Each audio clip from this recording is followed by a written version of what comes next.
Evet, Didim Efeler Mahallesi'nden hepinize merhabalar. Tekrardan bir villa tanıtımı yapmaya geldik. 300 metrekare arsa üzerine kurulu, köşe konumda 4+1 ayrı mutfak, alt katında yatak odası bulunan çok güzel bir villa tanıtmaya geldik. Villamızın havuzu var, otoparkı var. Dediğim gibi köşe konumda, imarından dolayı emsallerinden daha büyük 4+1 ayrı mutfak. Fiyatımız 20 milyon TL. 20 milyon TL'den ciddi alıcılarla bir pazarlığımız da olur. Değerindeki mallarla takas da olur. Yani değerinde dediğim bir villa takası olabilir, araç takası olabilir, Didim'deki villa imarlı bir arsa takası olabilir. Bunlar da tabii değerinde olacak. Fiyatı abartılmamış mallarla takas olur. Şimdi biz evimizin Y girişinden giriş yaptık. Evin iki tarafından girişleri var. Burada da Y girişi var, diğer tarafta da Y girişi var. Biz buradan giriş yaptık. Bakın evimizin 40 metrekarelik bir havuzu var L şeklinde. Oradan şöyle bakın güneşlenme alanlarının olduğu bölümden evin içerisine doğru yavaş yavaş geçeceğiz. Şu anda havuzun hemen önündeyim. Burası evin güneşlenme alanı. Buradan bir yaya girişimiz var. Arkaya doğru bahçemiz dolanıyor. Şöyle evin etrafını komple bir dönelim ama şuradan bir devam edelim. Evin otoparkını da falan gösterip en son evin etrafına girelim. Dediğim gibi 300 metrekare arsa üzerine kurulu Didim Efeler Mahallesi'nde çok güzel villa tanıtmaya geldim. Fiyatımız 20 milyon TL. Ömer beni takip et istersen. Bakın L şeklinde 40 metrekare büyüklüğünde çok güzel bir havuzumuz var. Şöyle havuzun etrafından yavaş yavaş evin içerisine doğru geçeceğim. Evin köşe konumda olması güzel bir avantaj. Evin iki tarafı da açık. Bakın burada bir yaya girişim daha var. Orada bir yaya girişi vardı. Burada da bir yaya girişi var. Burası da evin otopark girişi. Burası otomatik kapı değil. Otomatik kapı olsaymış daha güzel olurmuş. Bu da istenilse yapılabilir. Yani elektrik oraya kadar geliyor. Bakın otopark alanı gayet yeterli. Buraya bir araç çok rahat girer çıkar. Evin yoldaki kotu da gayet güzel. Yani spor araba dahil bütün arabalar buraya rahatlıkla girip çıkabilir. Şu arkadaki bahçeyi bir gösterir misin Ömer? Bak havuzun önünde. Bak şöyle gel. Şu evin buradaki süslemeler gayet güzel görünüyor. Yani böyle zengin süslemeler yapılmış buraya. Yani havuzla şu binanın dışındaki cephe cam görüntüsü çok başarılı. Ya ben bu evi gerçekten çok beğeniyorum. Didim Efeler Mahallesi'nin en güzel evlerinden biri. Yani tabii tercih meselesidir. Ben iyi bir evde oturmak istiyorum. Kaliteli bir evde oturmak istiyorum. Yani nasıl söyleyeyim size? Yani standart böyle basit bir evde oturmak istemiyorum diyorsanız işte 20 milyon TL bir bütçe ayıracaksınız. Bu tarz bir ev alacaksınız. Şimdi burada dediğim gibi 40 milyon, 45 milyon TL'ye kadar da evler var. Bunu bazı videolarda söylüyorum. 7 milyona da ev var. Villa diye geçer. Burası da köşe konumda 4+1 ayrı mutfak, alt katında yatak odası olan bir ev. Şöyle evin bahçesini bir dolanalım mı? Önce bir komple bir etrafı gösterelim. Etrafı komple göstermek istiyorum videoda. Çünkü siz işte yurt dışından izleyenler var, şehir dışından izleyenler var. Yani evi komple böyle geziyormuş havası vermeye çalışıyorum aslında. Yani tabii görmeden karar verilmez. Görmeden de karar vermeyin zaten. Hangi ev olursa olsun, benden olsun veya başka bir arkadaşımdan olsun. Mutlaka evi görün. Evin çevresini böyle bir gezin. Bu havayı bir soluyun. Öyle ev almaya karar verin. Çünkü ev resimde, videoda güzel görünebilir. Biz de süsleyerek anlatırız bu evleri. Siz sonra geldiğiniz zaman işte çevreyi beğenmezsiniz, işte markete uzak dersiniz, denize uzak dersiniz vesaire vesaire. Bakın evin arka kısmından bahçeye doğru geçiyorum. Bahçe duvarının üzerindeki güneş kırıcılar çok güzel görünüyor. Aydınlatmalarımız var. Çimlerle işte böyle çam ağaçları süslenmiş. Yani gayet benim gerçekten böyle içime sine sine tanıttığım bir ev. Şuradan geçiş biraz dar. Ömer buraya dikkat et. Tekrardan geldik evin otopark alanına. Dedim ya evi komple bir gezdik yani bahçenin etrafını komple bir gezdik A'dan Z'ye. Hava da çok sıcak. Gerçekten 40 dereceleri geçen bir sıcaklık var. Bugün ayın 7'si mi? 7 Temmuz. Bakın saat 12'yi 5 geçiyor. Gerçekten çok aşırı sıcak.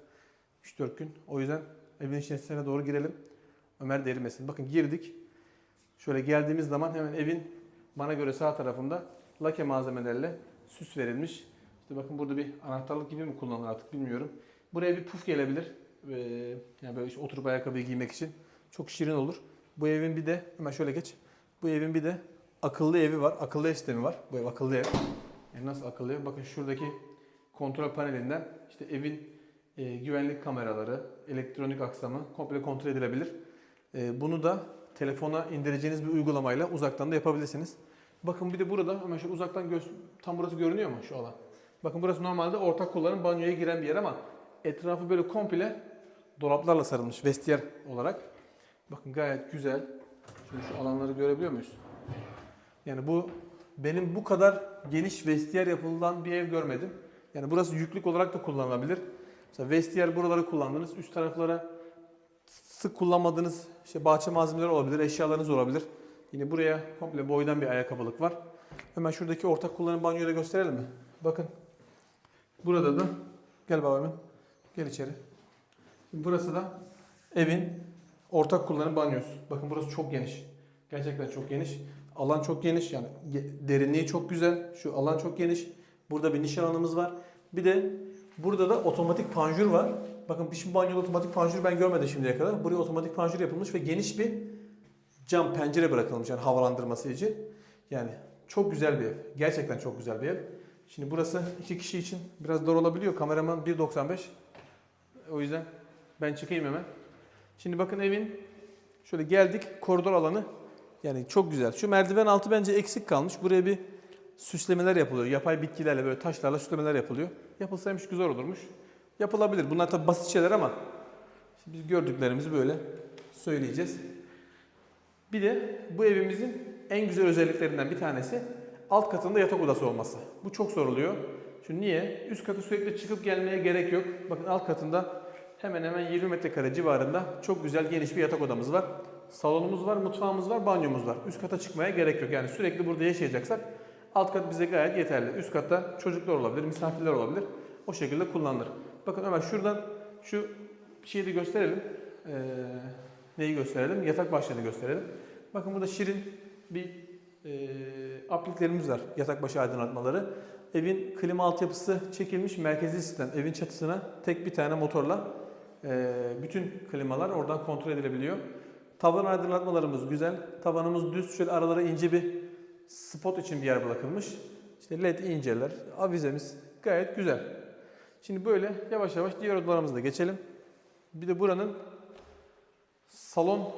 salonu gerçekten çok geniş. Yani hani böyle geniş diyorum ama bakın buraya her türlü eşya. Ömer oradan bir göster. Bak şöyle. Burası kocaman bir salon. Buraya her türlü koltuk takımı, işte yemek masası konulacak, yemek masası, her şey A'dan Z'ye sığar.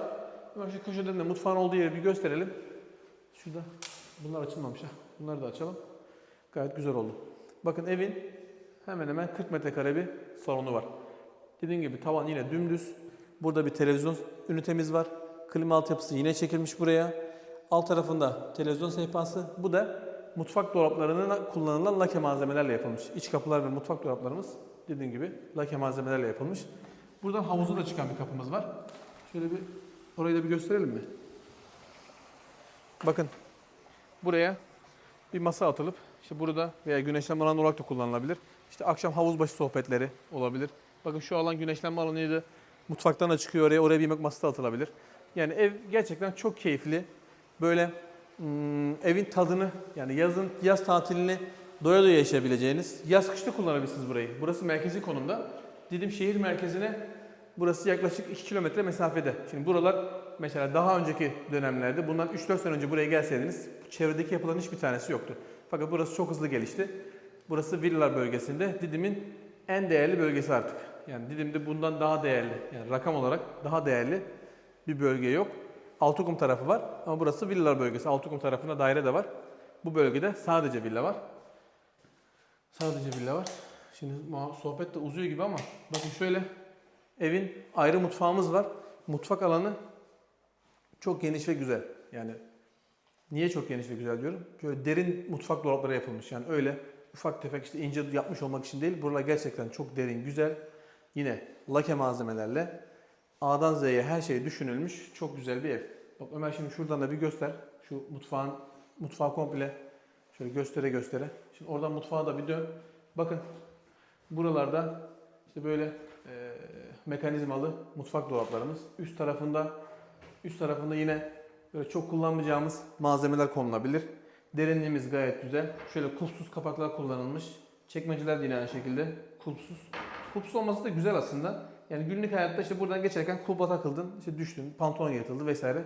Onları düşünüyoruz. Pantolonunuz yırtılmıyor.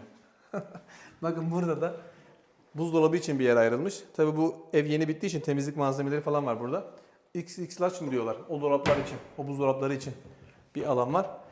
Burada da yine bahçeye çıkışımız var.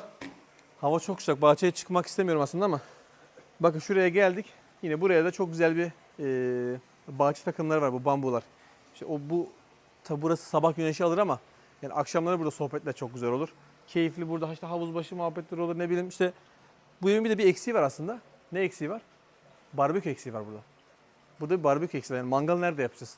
Şu köşe aslında müsait. Diğer köşe de müsait aslında. Diğer evin diğer köşesi de müsait. Burayı barbekü yapmak lazım. Müteahhite bunu söyleyeceğiz. Eğer eve niyetlenirsek barbeküyü söyleyeceğiz. Barbekü yapsın bize. Bir de bu kapılar çok rahat açılıp kapanıyor mesela. Öyle elini atıyorsun, direkt kapanıyor. Burada da bir klima altyapımız hazır. Alt katı gezdik. Alt katımız ayrı mutfak, salon, yatak odası, bir de ortak kullanım bir banyomuz var. Merdiven altı da çok geniş. Burası çok amaçlı kullanılabilir. Süsleme de yapılan, süs olarak da kullanılabilir. Veya ne bileyim yüklük de yapabilirsiniz. Artık o sizin tercihinize kalmış. Şimdi biz yüklük deriz, işte yüklük olmaz derseniz, işte süs deriz, yüklük yaparız derseniz. Tercih meselesi. Şöyle birinci kata doğru bir çıkalım. Dubleks bir ev burası. Şu alt katı gezdik. Şimdi birinci katımızdayız. Hemen şu birinci kattan şu şeyi gösterelim mi? Şu bakın, şu aydınlatmalara doğru bir dön. Ömer oradan, bak biraz daha geri git. Ömer. Ömer bak şuradan. Şu alan çok güzel görünüyor. Çok ferahlık katmış.